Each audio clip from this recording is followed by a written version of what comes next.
Hello दोस्तों, हमारे सुशीला किरण के गीत में आप सबका बहुत बहुत स्वागत करते हैं, वेलकम करते हैं और अभिनंदन करते हैं। आज आप लोगों को एक बहुत जबरदस्त बेटी विवाह गीत सुनाने जा रहे हैं। बहुत दर्द भरा गीत है बेटी विवाह गीत, आप लोग जरूर पूरा सुनिएगा। इतना दर्द भरा है कि आप लोग सुनेंगे तब आंसू निकल आएंगे, इतना ज्यादा दर्द भरा गीत है। आप लोग जरूर पूरा सुनिएगा। भगवान न करे ऐसा किसी के साथ हो। इतना ज्यादा एक दर्द भरा गीत है। आप एक बेटी कैसे कैसे अपना दुख बताती है, कैसे कैसे सबको सुनाती है, कैसे कैसे अपने अपने गीत के माध्यम से बताती है कि उसको कितना दर्द है, वो अपने गीत के माध्यम से बताती है। आप लोग गीत पे आधारित उसका दर्द सुनिए कि किस तरह उस पे बीत रही है। बहुत जबरदस्त गीत है, एकदम आप लोग रोने पे मजबूर हो जाएंगे। जब एक बार सुनेंगे पूरा गीत तो आंसू, जो पत्थर दिल होगा उसी का आंसू नहीं निकलेगा। इतना दर्द भरा गीत है। अगर गीत पसंद आएगा तो कमेंट के माध्यम से जरूर बताइएगा। अब पूरा गाना जरूर सुनेगा, लास्ट तक जरूर सुनेगा और कमेंट के माध्यम से जरूर आप लोग बताइएगा। हम लोग आज एक दर्द भरा गीत गाने जा रहे हैं, आप लोग जरूर सुनिएगा। इस समय कुछ चुटकुल्ला ही सुना रहे थे, लेकिन आज हम लोग बहुत दर्द भरा गीत सुनाने जा रहे हैं। आइए आप लोग सुनिए। दुआरे पे बैठल बिना माई के बिटियावा, बिना माई के बिटियावा, अरे मोतिया बारन चुए आंसुरे लाला नावा, अरे मोतिया बारन चुए आंसुरे लाला नावा। दुआरे पे बैठल बिना माई बिना माई के बिटियावा, अरे मोतिया बारन चुए आंसुरे लाला नावा, अरे मोतिया बारन चुए आंसुरे लाला नावा।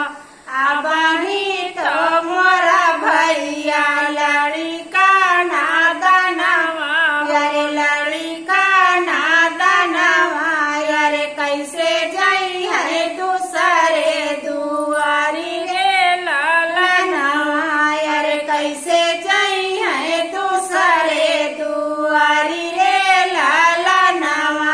अबही तो मोरा भैया लड़का नादनवा, अरे लड़का नादनवा, अरे कैसे जाई है दूसरे दुआरी रे लाला नावा, अरे कैसे जाई है दूसरे दुआरी रे लाला नावा।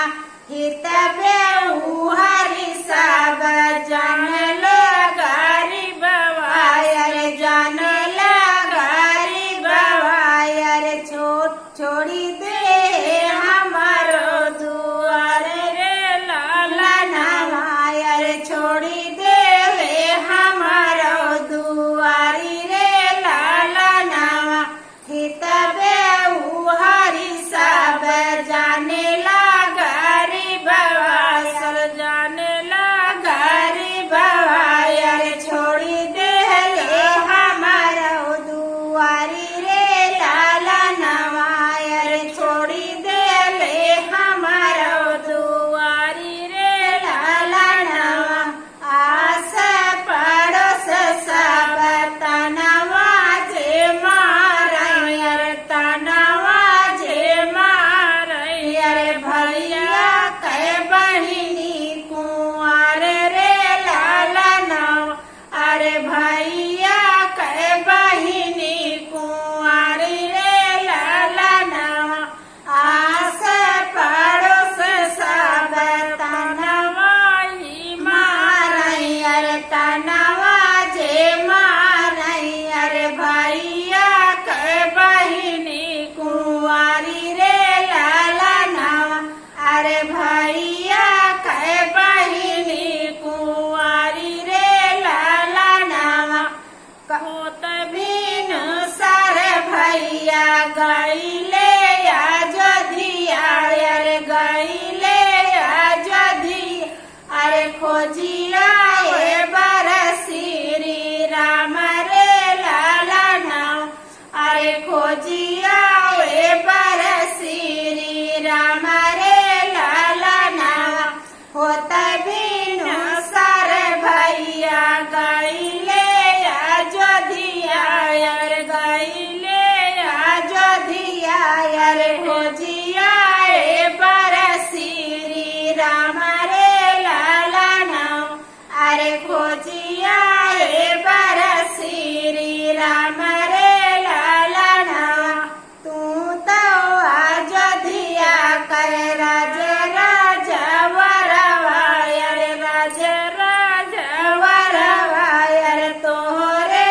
तो बट परिवार रे लाला नवा अरे तोहरे तो बट परिवार रे लाला नवा तू तो अयोध्या कै राज राजा वरवायर राज राजा वरवायर तोहरे तो बट परिवार रे लाला नवा अरे तोहरे तो बट परिवार रे लाला नवा हमारी बहनिया अपने बेटा संग बियाह त्यायर बेटा संग बियाह त्यायर रखता बहनिया कै मान रे लाला नवा अरे रखता बहनिया कै मान रे लाला नवा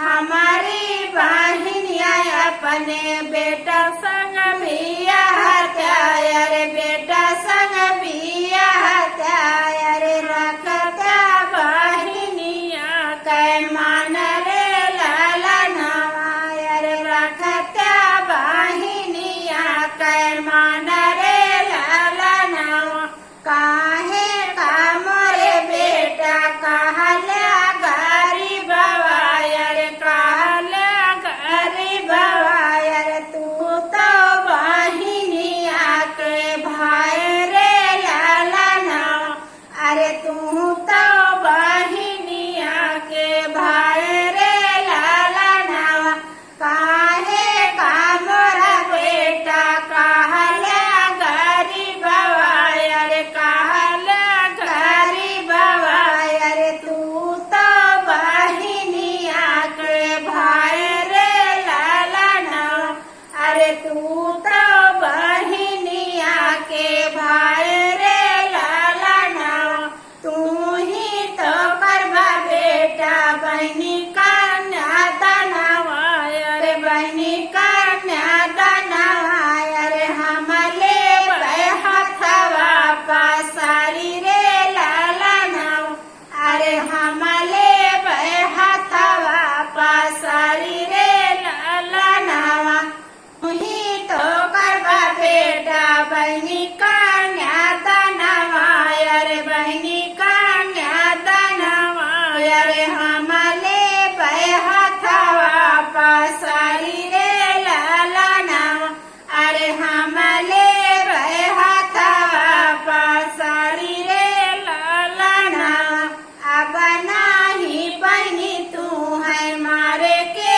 होता नवा अरे मारे के होता नवा अरे तू तो भैलू राजा कै पतोरे लाला नवा अरे तू तो भैलू राजा कै पतोरे लाला नवा अब नाही बहनी तू है मारे के होता नवा अरे मारे के होता नवा अरे तू तो भैलू राजा कै पतोरे लाला नवा अरे तू तो भैलू राजा कै पतोरे लाला नवा दुआरे पे बैठल बीना माई के बिटिया वायर माई के बिटिया वायर मोतिया बरन छुए आसुरे लाला नवा अरे मोतिया बरन छुए आसुरे लाला नवा हेलो साथियों, बहुत दर्द भरा विवाह गीत है, आप लोग जरूर सुनिएगा और कमेंट के वास्ते हमें जरूर बताइएगा हम लोगों का गीत आप लोगों को कैसा लगा। फिर मिलेंगे आपको अगले गाने में।